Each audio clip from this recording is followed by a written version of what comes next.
Saudações e bem-vindo. Hoje convidamos o professor universitário Elídio Madivadua para 2 dedos de conversa. Com o professor Madivadua queremos saber um pouco daquilo que são as suas vivências que podem ajudar a encontrar solução para os múltiplos problemas por que passa o setor da educação nesta altura, sobretudo neste momento em que a pandemia da Covid-19 continua a ser uma condicionante a considerar. O professor Elídio Madivadua acaba de completar 35 anos de docência, sendo que ele inicia a atividade precisamente um pouco mais cedo, aos 11 anos, quando é chamado a lecionar a 3ª classe, quando ele frequentava, nessa altura, a 4ª classe. Professor Madivadua, é bem-vindo à família Mídia Mais. Obrigado. Bom dia. Bom dia, Mídia Mais. Bom dia,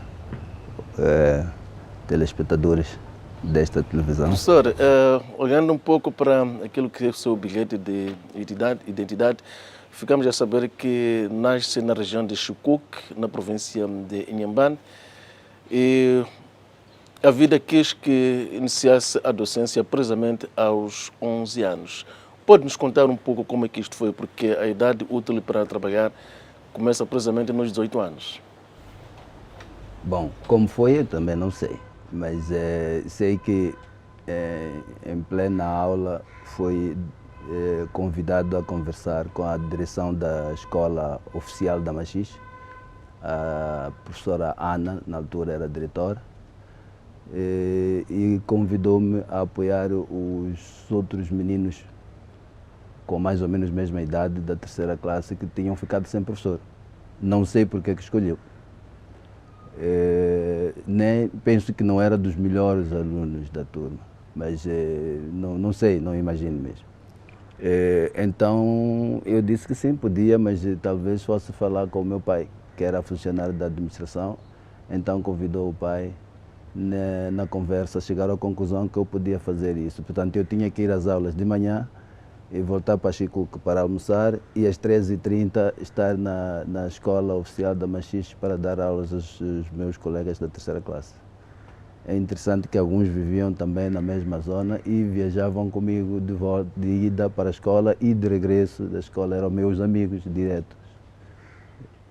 Então foi assim como fiz o último trimestre de 74, de janeiro, quando acabava de completar 11 anos. Eu faço anos a 13 de janeiro e nessa altura iniciava mais ou menos o 3º trimestre do sistema colonial já a findar, e fiz o trimestre último e com muita alegria, porque os meus alunos passaram todos. Isso recordo-me perfeitamente. Porque marcou.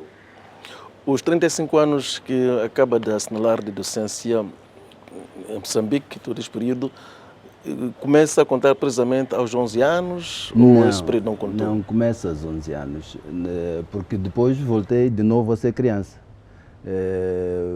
Fiz a 4ª classe, era o último ano de ensino primário, e fui para a Escola Elementar de Agricultura em Nhamuço, também em Inhambane, no distrito do Moinho, portanto, onde fiz os 2 anos e meio antes do período em que foram convidadas todas as crianças da minha idade para ir a estudar em Cuba. E eu não fui a Cuba porque estava doente e fui transferido para a escola secundária da Machixe. Para a escola secundária Emília da USP primeiro, e de lá recebi a guia porque preferia estudar na Machixe, onde ficava perto da casa dos meus pais.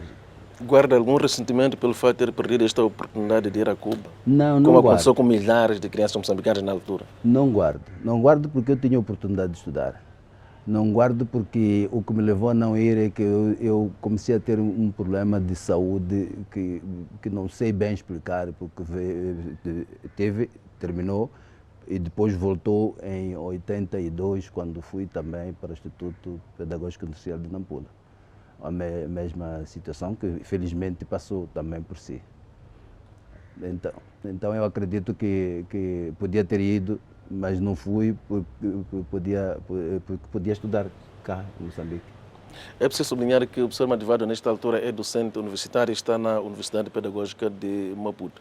Professor, um outro episódio que o marca como docente é o fato de ter sido eleito sem ter concorrido a dirigir uma escola. Entretanto, tinha havido 4 concorrentes que se candidataram, realizaram, portanto, as devidas, ou seja, cumpriram todas as premissas que foram preteridos a seu favor.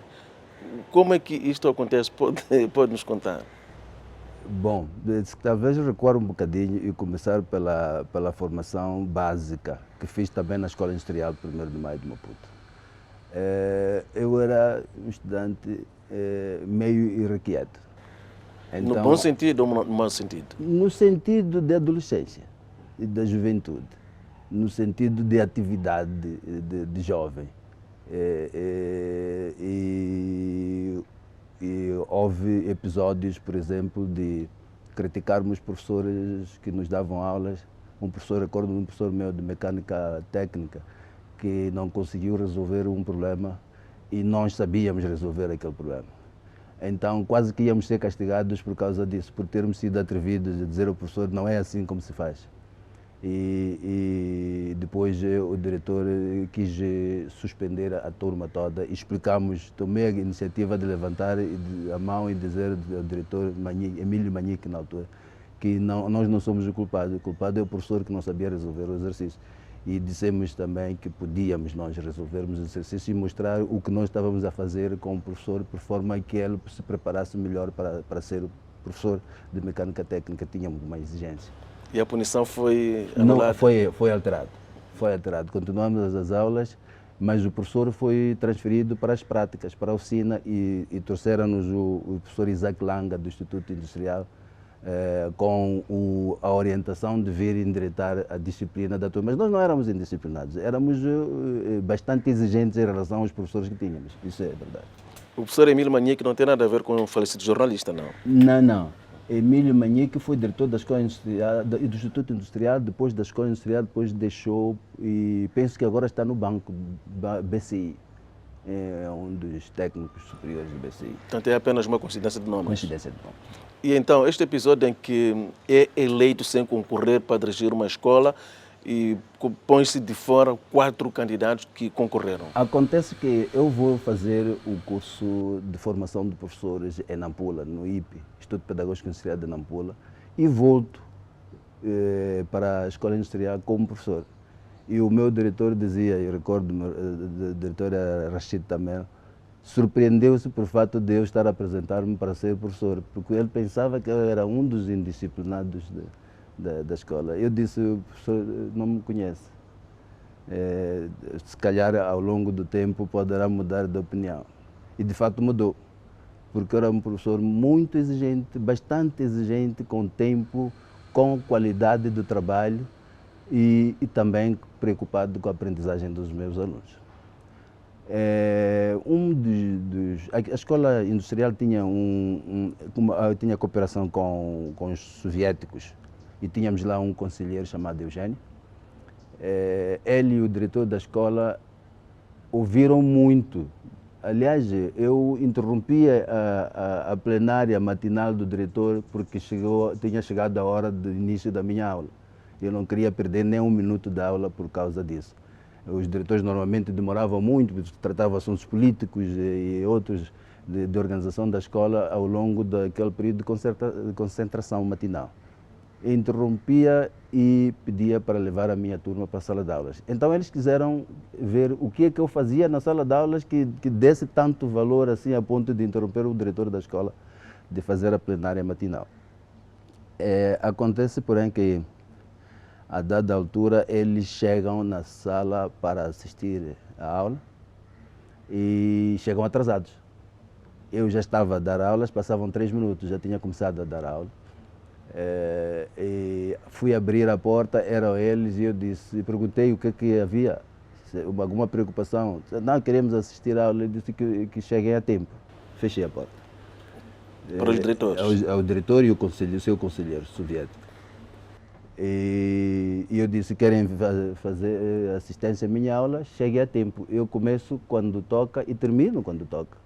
Então ninguém pode entrar nem sair ao longo deste tempo, salvo se houver algum problema de alguma criança que queira ir à casa de banho, mas que a gente veja mesmo que haja necessidade de fazer. E eles foram, não sei a que horas chegaram na aula seguinte, porque eu tinha sala fixa, sala de especialidade.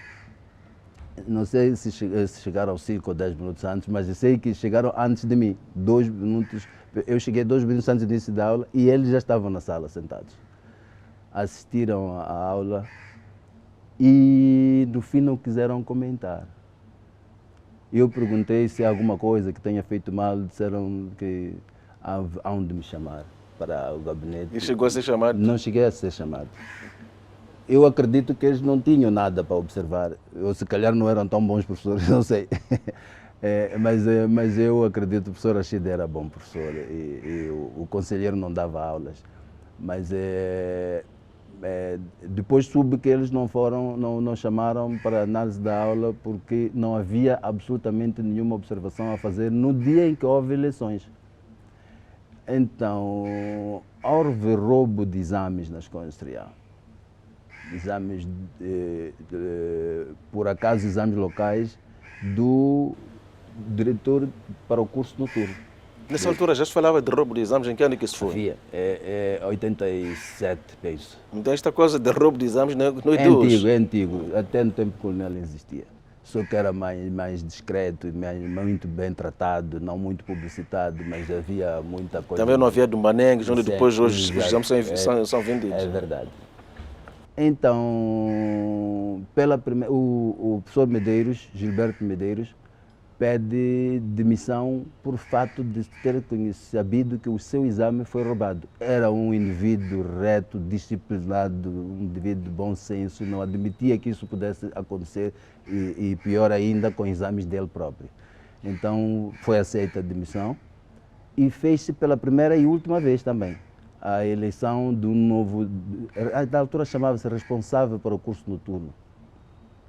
E fomos já, num belo sábado de manhã, fomos à reunião, a limpeza da escola, depois houve uma reunião e colocou-se a ideia de que lançou-se a necessidade de se fazer eleições para eleger-se um diretor para o curso noturno, um responsável para o curso noturno.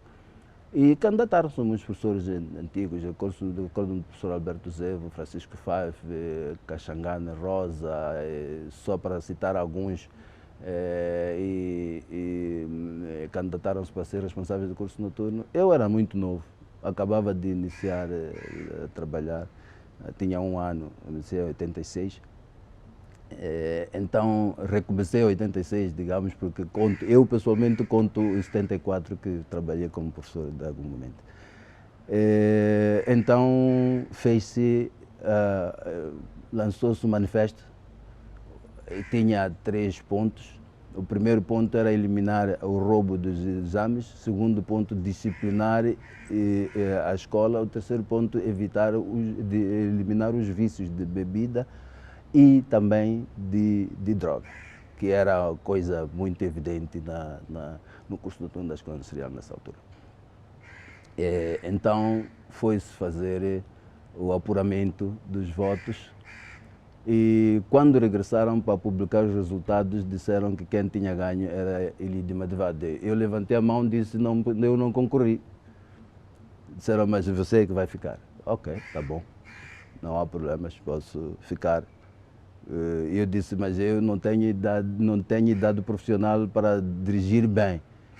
Agora, para os 3 elementos de valor que foram apresentados, eu quero só 3 meses de gestão para eliminar essas coisas que apareciam.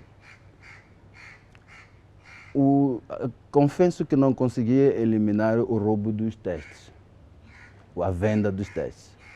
Mas o alcoolismo, o tabagismo e droga na escola, isso consegui. O roubo dos testes estava muito generalizado. Eram professores com certeza inventavam a ideia de pobreza para fazer este tipo de coisas. e havia muita diferença entre os recursos dos professores e os recursos dos alunos. Os alunos eram diretores das grandes empresas, comandantes do exército, generais do exército, eram funcionários de grandes instituições do Estado, etc., até do Banco de Moçambique. Havia alguns funcionários de alto nível que estavam a estudar na escola industrial, incluindo um dos alunos, só para ter dimensão do que estou a dizer, que passou por lá nessa altura, foi o Guerreiro da PIE, era nosso aluno.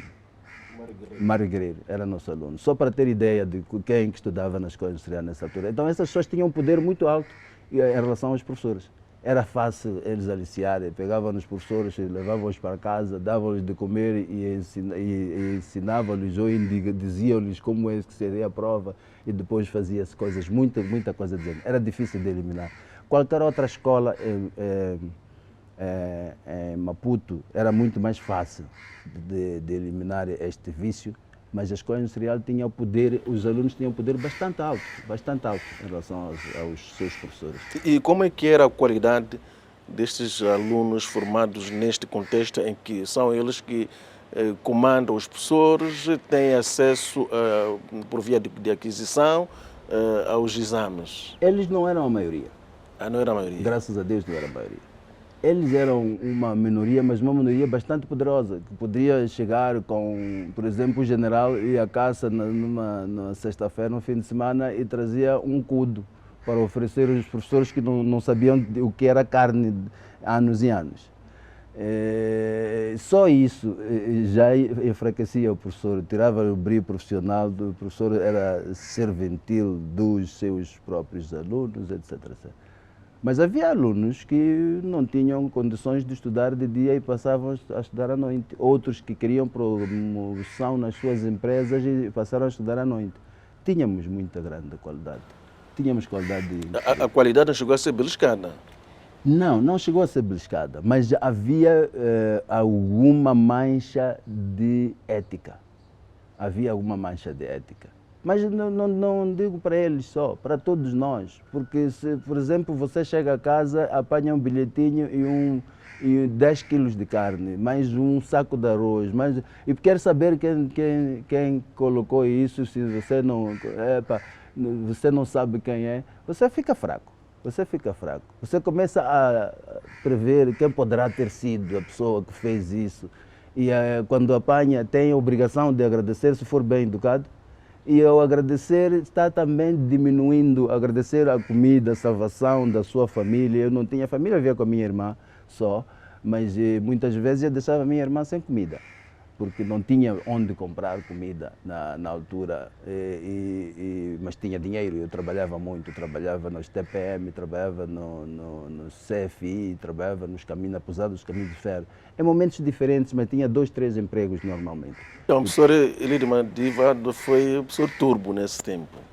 Sim, como se costuma dizer. Fui professor turbo, mas eu era professor, era afeto no curso noturno e tinha todo dia para fazer o aproveitamento que eu pudesse fazer por forma a tornar-me autossuficiente. O que fazia em outras empresas também era docente? Formação, era tudo formação. No TPM eu era professor de Relações Públicas, de Física e de Estudos Metais. No TPM, no CFM era professor de Física e Estudos Metais. No CFI, já em 88, num programa da ASDI, de desenvolvimento institucional das empresas industriais do Parque Industrial de Maputo, Matol, eu era instrutor de gestão de produção, gestão de manutenção, gestão de estoque, gestão de qualidade, a par com os técnicos da ASDI, que vinham suecos, eram portugueses que viviam na Suécia. Trabalhamos com eles e por 3 anos. E como é que deixa de ser o professor turbo, entre aspas? Eu não deixei de ser o professor turbo. Deixei de trabalhar nessas escolas e passei a trabalhar em outras escolas. Foi troca por troca, digamos assim. Ajudei a criar o Colégio Horizonte, uma grande escola que existiu aqui na cidade de Maputo. Criei o Externato Ilunde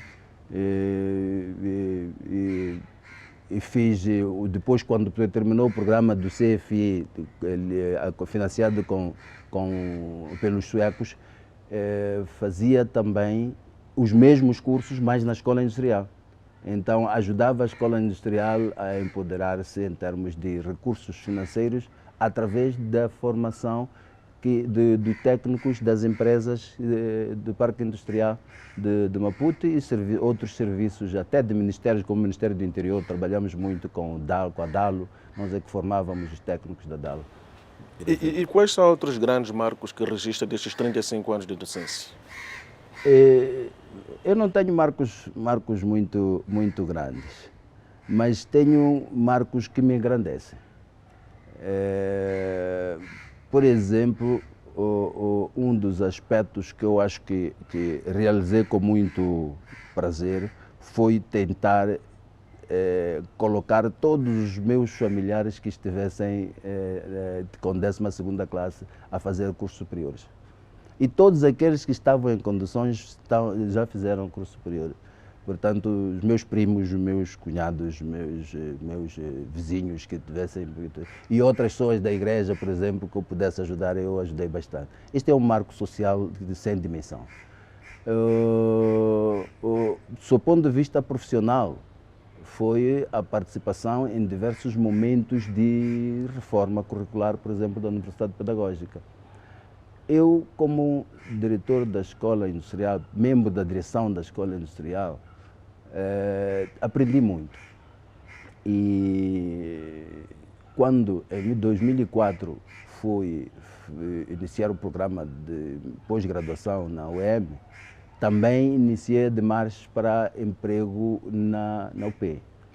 E consegui como eventual, mas mesmo como eventual, eu participava em grandes momentos, por exemplo, o momento da primeira reforma curricular de 2004 e da segunda reforma curricular, antes de eu ser efetivo. Eu fiquei efetivo quando era necessário iniciar-se a implementação do currículo de 2010 na Universidade Pedagógica. Mas por que eu fico efetivo? Porque foi nomeado um diretor pedagógico que imparcialmente andou à procura de parceiros com quem trabalhar na implementação do currículo, por forma a dar notoriedade à existência da direção pedagógica, que até aquela altura não havia muito que se falasse sobre esta direção. Então fez perguntas e encontrou, dentre as 3 pessoas que encontrou, uma delas era eu, para dirigir um departamento que existia, mas tinha até muito bom princípio, mas estava virado para a produção de materiais que sustentasse teoricamente a existência das práticas. A Universidade Pedagógica tem um currículo diferente de todas as outras universidades. Há 2 modelos curriculares que existem em Moçambique. Um é o modelo sequencial, que é o que é usado por todas as universidades, incluindo Eduardo Mondlane, menos o curso de medicina, e o modelo integrado. O modelo integrado integra a prática e a teoria. Então a Universidade Pedagógica adotou este modelo, primeiro para a formação de professores, depois alargou para todos os outros cursos, porque a Universidade Pedagógica dá também cursos que não são de formação de professores. E daí que se justifica a existência do Departamento de Práticas na direção pedagógica como direção central. E a necessidade de se buscar pessoas com vontade de trabalhar nesta área. Talvez não diga com experiência, mas era mesmo vontade de trabalhar. Mas o tempo que eu trabalhei no CFI, sobretudo CFI, também nos TPM, e o tempo de gestão pedagógica que eu tinha, que era a minha maior riqueza essa, deu-me um arcabouço bastante grande para a gestão de práticas, no sentido não teórico, mas no sentido mais prático, de implementação de estratégias. E andei todo o país, digamos que tentando fazer com que as pessoas percebam o que é isto e como se faz. e ninguém me tinha ensinado, infelizmente. Então o professor Sengolane identificou-me como uma pessoa que ia ficar neste departamento e passei a membro da direção pedagógica de 2010 até hoje. Estou a fazer terceiro mandato de 5 anos. No ano em que faço 35 anos fiz agora dia 2 de fevereiro de trabalho. Então disse, olha, Lídio, eu não sei nada de práticas. Você tem que fazer tudo para que esse departamento tenha notoriedade, que através do departamento a Universidade Pedagógica tenha visibilidade. Eu perguntei o que é que tinha o departamento. Lançaram uma caixa assim com alguns materiais, vídeos, etc. Vídeos, alguns livros.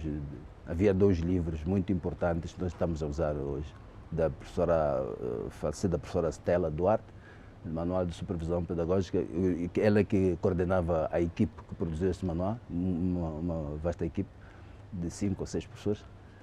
Havia outro manual que foi liderado também pela professora Ildesina Dias, que é o Manual de Práticas Pedagógicas, e muitos vídeos. Então, bom, mas isto é para a formação de professores. E agora, outros cursos que não são de formação de professor?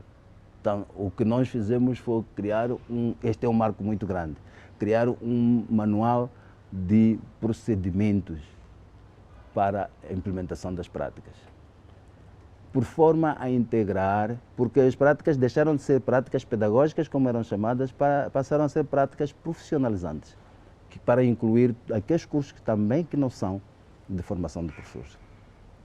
Então era preciso ajustar um modelo de organização das práticas pedagógicas para integrar também os cursos que não são de formação de professores. E isso fizemos através de um manual que eu mesmo produzi com apoio de uma colega que é chefe de departamento também, de monitoria e supervisão pedagógica, Ana Paula Camoendo, e fomos trabalhando. Vimos que, afinal de contas, era possível fazer de outra maneira. Primeiro era a preparação básica, teórica, do processo, da implementação do currículo, na sua vertente das práticas, e depois era preciso uma organização prática deste processo. Isto nós é que fizemos na direção pedagógica dirigida pelo professor Sengolane na ocasião. Outro membro que falta aqui é o professor Marcos Mutiwi, que é do Departamento da Planificação e Avaliação Pedagógica. Então nós os 4 estávamos aqui, mas estes departamentos não têm, estes 3 departamentos que eu indiquei, não têm outros funcionários. Temos 2 assistentes só. Quer dizer, nós dirigíamos um país inteiro numa direção de 4 pessoas, mais 2 assistentes técnicas.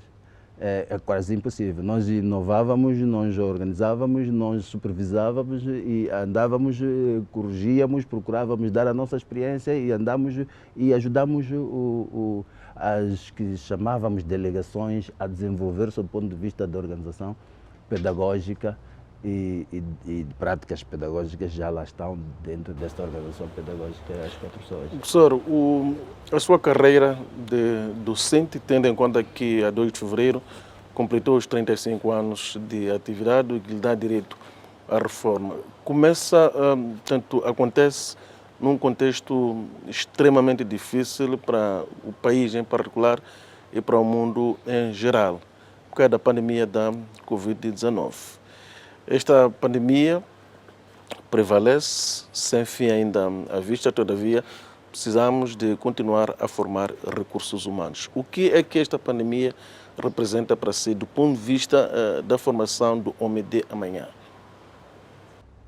Uma pergunta muito complexa, porque a primeira resposta que devia vir era como é que os professores estão preparados. E ninguém está preparado. Nem o Estado moçambicano está preparado para fazer essa combinação entre desenvolvimento da educação e gestão da pandemia. As escolas estão como estão, mas é preciso, na minha opinião, não sei se vou meter muita água aqui, mas na minha opinião é preciso que os professores refaçam-se individualmente primeiro. e se tornem, se reconstruam como professores, não apenas profissionalmente, mas sob o ponto de vista humano mesmo, no sentido de compreender e poder fazer a combinação harmoniosa entre a sua profissão e o respeito pela vida das pessoas. Se os professores forem capazes de fazer isso, mais facilmente são capazes de encontrar meios alternativos para realizar o seu trabalho e ajudar as crianças e a juventude a crescer.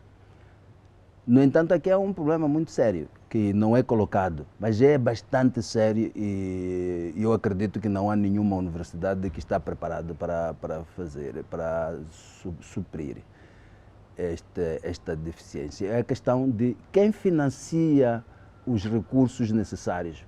É preciso muita internet, é preciso produção dos materiais, é preciso criação de condições em casa das pessoas, dos professores, para poderem realizar o trabalho que não podem realizar na escola.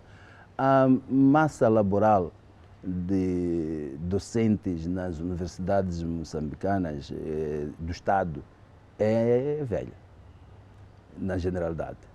É preciso renovar com gente nova, com gente capaz de correr um bocado mais. Mas a par da velhice vem a vantagem de ter esses velhos, porque esses velhos começaram a trabalhar num período em que amor à camisola é o que dava. O presidente Samora mandava e nós fazíamos sem nos preocupar sequer se há dinheiro aí à frente ou não há. E nós fazíamos muito disso e isso construiu-nos. Construiu o que nós somos, a nossa resiliência às dificuldades vem daí. E não sei se a juventude está preparada para hoje dizer eu recebi o meu salário, agora vou do meu salário tirar 1000 meticais e comprar megas necessárias, megabytes necessários para dar as minhas aulas. E não há nenhum reitor que vai dizer, tá bom, eu devolvo-te amanhã, eu devolvo-te, acrescento no teu salário, etc, etc. E você acaba em uma semana 4000 megabytes, e tem 4 megabytes, quer dizer, e depois tem que comprar outros 1000 meticais. Quer dizer, está a tirar o salário, a comida dos netos, dos filhos, netos para nós, filhos, para aqueles que ainda os têm em casa, está a tirar a comida da barriga deles para dar a crianças que não são nem tampouco da família. Mas são moçambicanos, têm que ter coragem de fazer isso, não é simples. E o Estado tem que começar a preocupar-se com estas coisas, como fazer com que os professores possam trabalhar sem gastar o pouco que recebe, porque aquilo que recebe também não serve muito. Um professor doutor deve andar aí para perto, se chegar aos 60 mil meticais. 60 mil meticais é $1000. Não, 800 é menos que $1000. $1000 é o salário de um funcionário simples do banco qualquer, do Ministério das Finanças. Uma pessoa que não faz grande coisa no Ministério das Finanças ganha 40 e tais mil. Do Banco de Moçambique, um servente ganha 40 e tais mil. Portanto, os professores, enquanto não são valorizados, podem perder capacidade que ainda têm. Valorização não é dar-lhes muito mais dinheiro, mas pelo menos pagar o serviço que realizam. Porque hoje os professores pagam para trabalhar e não são pagos pelo trabalho que realizam. Qualquer professor faz mais de 10 horas por dia. E ninguém pensa nisso. E como não está registrado nenhum, todos vão dizer não há horas extras. Mas para além disso é preciso pagar. O que é necessário é que nós saibamos que didática podemos reinventar para garantir que possa haver aprendizagem. Mas é uma guerra muito grande. A família em casa está a reclamar, você está a tirar. E você tem que tirar porque você tem um princípio. Eu aprendi que é preciso prestar atenção aos mais novos porque eles têm que crescer bem. O presidente Samora dava-nos esta aula de ética didática e nós assimilamos muitos de nós. Mas o governo não presta atenção. É fundamental isso. Outro aspecto importante é que é preciso preocuparmos-nos mais com aqueles que nem telefones têm. para fazer o estudo. Agora, como é que o Estado pode prover as pessoas de telefones? Talvez criar um modelo, falam de modelo híbrido, que eu não sei muito bem o que é que cada pessoa está a tentar dizer com isso. Eu pessoalmente não gosto muito desta expressão. Começaram a usar em Portugal, depois pegou moda, o Brasil também usa e hoje o mundo todo usa. Mas nós estamos habituados a usar sem precisarmos de aferir melhor o que significa. Mas é preciso criar condições para que um número reduzido de estudantes e crianças que não podem ter telefone, não podem ter computador, possam estar fisicamente na escola. Desde 2020, quando a pandemia começa a ser conhecida a nível de Moçambique, a esta parte já estamos em 2021, há uma série de medidas que foram sendo tomadas de modo a assegurar que o processo de ensino a diferentes níveis pudesse continuar. O que é que o professor Lídio acha que é a medida ainda em falta para garantir uma formação com aquela qualidade? Na verdade, não houve nenhuma medida. Não houve nenhuma medida? Não houve. Houve muito discurso. Mas eu convido-vos a visitar qualquer que seja a escola para ver se as medidas que estão no papel estão na escola. Não há. Temos aqui ao lado da escola 3 de fevereiro. Vão lá ver como funciona. Vão lá ver se as casas de banho estão em condições, vamos ver se o distanciamento. Vimos pela televisão o distanciamento de alunos que estavam a fazer exame. Era de menos de 1 metro. Se a medida é 1,5 metro, por que na sala tem que ser 1 metro e depois a televisão vai ver e não critica, nem ninguém diz nada? E depois eu acredito que o número de infectados deve ter aumentado com este processo de exames em alguns sítios onde isso estava a acontecer dessa maneira. Mas é preciso, eu percebo porquê. É que nem o governo, nem a sociedade moçambicana está preparado para lidar com este assunto. Vamos aprendendo. Mas é importante que comecemos, aproveitando este momento, a criar turmas que se compadeçam com as condições de biossegurança. É preciso que o Estado invista mais. Parece-me que está a investir cada vez menos na escola. E este ano parece-me que a coisa está pior ainda, sob o ponto de vista do investimento nas universidades. Eu não tenho mandado para falar disso, mas eu acredito que está péssimo. Está péssimo. Nem aquilo que existia ano passado vai existir este ano. Então é preciso que o Estado mude de tática, se quiser. Criar um modelo em que os que podem ficar em casa, mas nem todos devem ficar em casa. É preciso não copiarmos. Portugal faz aulas online, nós também aulas online. Portugal tem 10 milhões de habitantes, nós temos 30 milhões de habitantes, mas eles se calhar são 10 vezes mais ricos que nós e nós não podemos imitar um modelo de um país, por exemplo, que seja capaz de superar-nos em termos de recursos. Porque eles quando impõem medidas e colocam recursos. E nós impomos medidas e não colocamos recursos. Como é que fazemos aulas online no interior, por exemplo, de zonas como Mandimba, Muidumbe, Chiqualaquala? Daí que temos que ter os pais a trabalhar, a ajudar, a ir buscar os materiais na escola. Mas a escola tem que ser capaz de produzir. Que colocar um comerciante que vai reproduzir os textos produzidos na escola também não é funcional. Agora, esses textos como são feitos? Muitas vezes são um conjunto de questões que são apresentadas como se fosse um trabalho para casa de crianças que tenham assistido aulas. Não é assim como se faz. É preciso criar-se um modelo onde estejam claros os objetivos e o conteúdo e os exercícios que devem ser realizados. Então, à medida da realização dos exercícios, o estudante ou o aluno de todas as escolas, desde a primária, vai precisar de conteúdos e depois, porque precisa de dimensionar-se, vai precisar de saber, mas o que é que se pretende com estes conteúdos aprender-se? Então, pretende-se isto. Isto é que vai ajudar a fazer a atividade da aprendizagem. Não é resolução de tarefas. É realização da atividade da aprendizagem que é preciso ser feita. Mas é preciso ter uma organização clara, didaticamente clara. Não é isto que temos estado a fazer. Portanto, o que temos estado a fazer não serve muito. O aluno, o estudante formado em 2020, 2021, será igual a um aluno ou um estudante formado antes deste período, ou seja, antes da eclosão da pandemia da Covid-19? Uma coisa que eu aprendi é que essa pergunta não merece resposta aritmética. É igual ou não é igual? Não é assim. Os alunos são diferentes, têm recursos diferentes e há alunos que no tempo anterior estudavam como se estuda agora, como se pretende que se estude agora. Não se preocupavam muito em ir à escola, chegavam à escola e diziam, professor, eu não tenho muito tempo para estar na sala de aulas, mas eu queria ter o plano analítico e os recursos bibliográficos que são necessários. E ajude-me, faz favor, a orientar-me, eu vou mandando os trabalhos e de vez em quando ele estar aqui. Muito bem, não há problemas nenhums, pode fazer. E esses alunos estudam, normalmente sabem muito mais.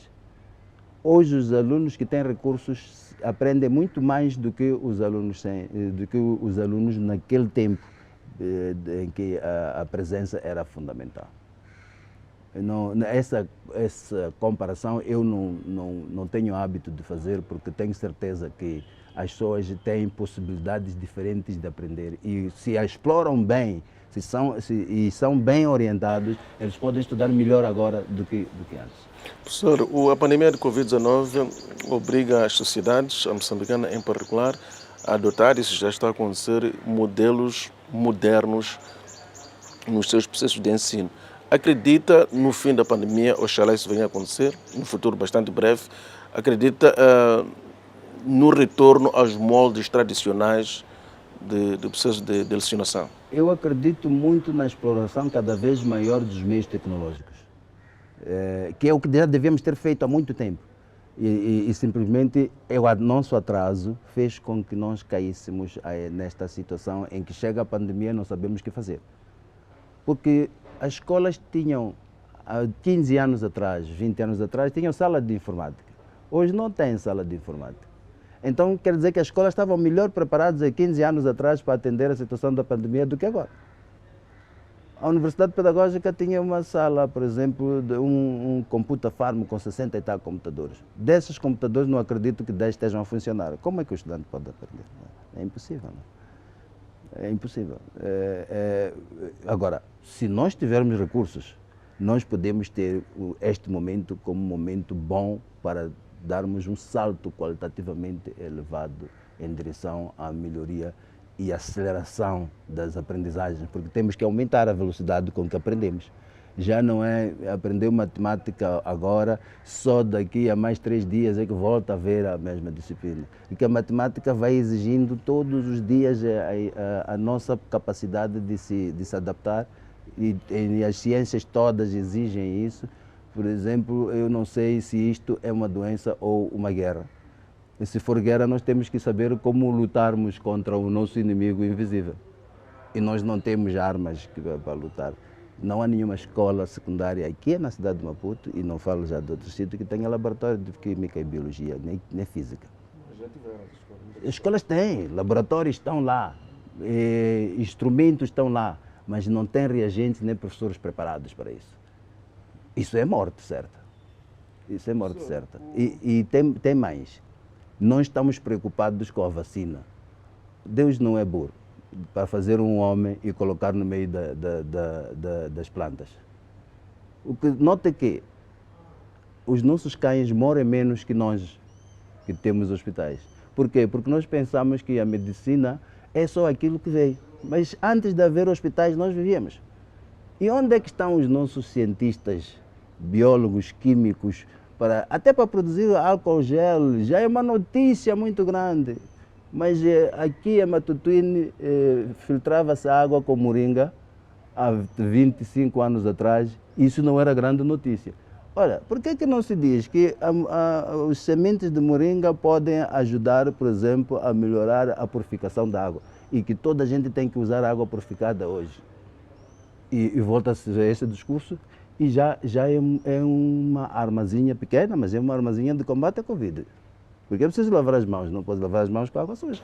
E também o moçambicano descobriu que a batata africana, ou a famosa batata africana, ajudava a resolver muitos problemas. Há mais de 30 anos. E onde é que está a batata africana para fortalecer a imunidade Acabou das sendo pessoas? dizimada quando se descobriu da sua Mas importância. existe. Por que não reproduzimos? Nos nossos quintais podemos reproduzir batata africana. Eu aprendi muita coisa agora com a pandemia. Eu tenho uma horta em casa, não tinha. Eu comprava tudo na loja. Eu penso que a política, o discurso tem que mudar. Para a África tem que mudar. Eu gosto muito do discurso do presidente da Tanzânia. Não gosto da ideia de não se prevenir as pessoas. Gosto da ideia de que é preciso que a gente use os nossos recursos com potencialidade para fortalecermos o organismo, porque se tivermos o organismo fortalecido, não há vírus que ataque. E Moçambique é bastante rico em termos de plantas medicinais. Nem precisa sair do quintal. Qualquer casa de moçambicano tem laranjeira, tem limoeiro, tem papaieira, tem mangueira, tem alface, tem batata doce, tem batata, pode ter batata africana, pode ter nhangana. Estas que eu indiquei aqui são alimentos que fortalecem a imunidade. Eu conheço uma senhora que está a ajudar muita gente. Não cura, mas fortalece a imunidade das pessoas e as pessoas resistem à doença. E não está curado, porque o vírus não é uma coisa que vive. Quando não vive, não se mata. Então é preciso apenas fortalecer o organismo para combater e adaptar o seu organismo ao vírus, e o vírus ao organismo aí está vencido. O país perdeu valores, o que acaba afetando setores de educação, saúde, agricultura e outros tantos setores que de forma direta ou indireta influenciam tanto no desenvolvimento humano. E o professor é responsável por isso. Gostava de ouvir o seu comentário, professor. Eu sou responsável por isso. O professor, não o professor Mativado, tá o professor no geral. E como professor também, se calhar, seria responsável. Eu penso que a responsabilidade, a gente tem a sociedade e tem o Estado que quer ter. O Estado moçambicano tem duas vertentes de desenvolvimento. Uma vertente meramente capitalista e uma vertente socialista. Mas parece que nem uma nem outra coisa somos. Este é que é o problema. É que você não pode ter valores quando não tem caminho. Como construir valores se você não sabe para onde vai? Como construir valores se você não sabe como se distribui as riquezas Eu não estou a dizer dar dinheiro às pessoas, mas de dar trabalho, construir infraestruturas públicas importantes. Hoje dizem que há desigualdade de desenvolvimento norte-sul. Se sai daqui a Catembe, é pobreza igual a Nangada. Portanto, não há problemas nenhum. Que Maputo está mais desenvolvido que Pemba. Sim, senhor, está mais desenvolvido que Pemba. Mas que Xamancul está menos desenvolvido que algumas povoações do norte, sim. Xamancul está muito menos desenvolvido, de longe. Portanto, o problema de valores não se coloca. Coloca-se o problema de filosofia de vida. E esta filosofia de vida que depois vai nascendo valores. Os valores não são coisas que se apanham, um pacote que se apanha na loja. Assim eu vou comprar 10 valores e levar a minha meticagem e comprar 10 valores. Os valores são construto. Vem de dentro.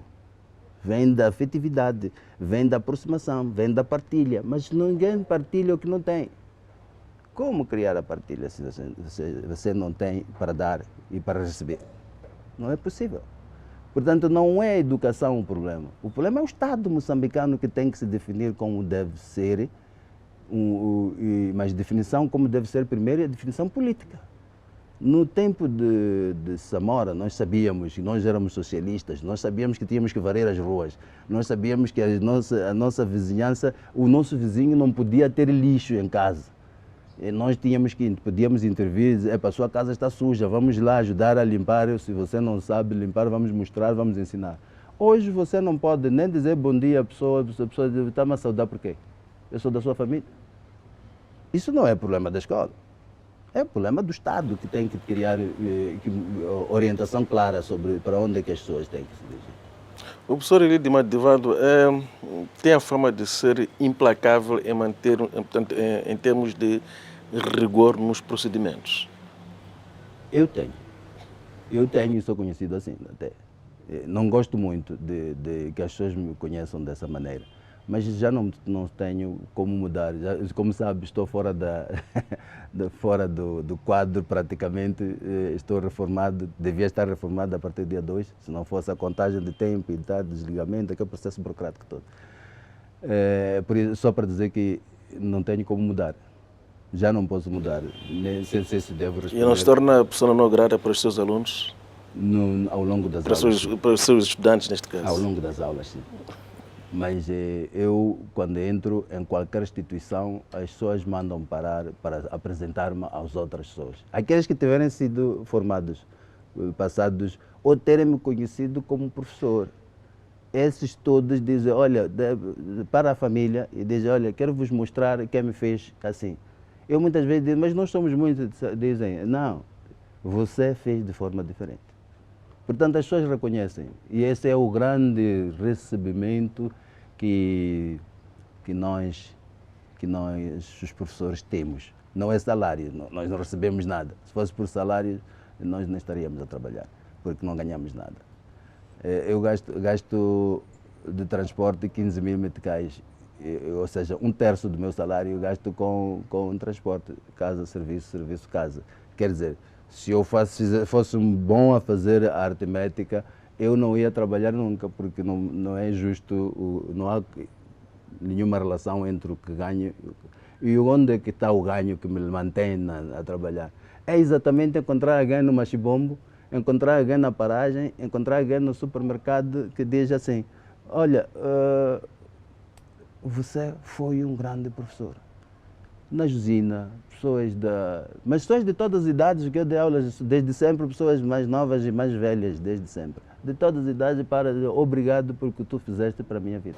Este é o salário que eu tenho. 35 anos de carreira significa desligamento total da docência? Não. O que um indivíduo tem de fazer, o que o indivíduo tem que fazer ao começar a carreira é ir preparando-se para ser velho.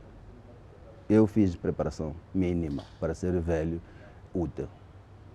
Tanto tenho netos, tenho uma escola, a minha esposa tem um consultório de medicina alternativa e ela ajuda pessoas.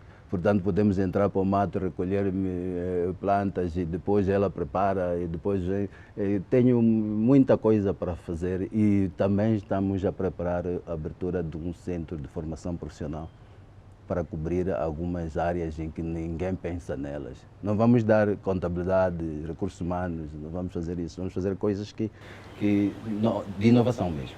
Coisas de inovação mesmo. Quando pela primeira vez o professor entra na sala de aula para lecionar, contava os 35 anos depois de ter a sociedade que temos? Se eu tivesse certeza disso, não tinha ficado na sala de aulas. Está arrependido de ter sido professor? Não. Não estou arrependido porque aprendi muito. Eu acho que não fui professor, eu fui aluno durante 35 anos. De outra maneira, aprendi muito na vida. Professor Elídio Madivadua foi o nosso convidado hoje. Com o professor Elídio, conversamos à volta de diferentes processos no país, com destaque para o processo de ensino que neste momento enfrenta grandes desafios decorrentes da pandemia da Covid-19. Fica aqui o nosso muito obrigado por ter estado na nossa companhia e continue ligado a nós, pois somos a sua melhor eleição.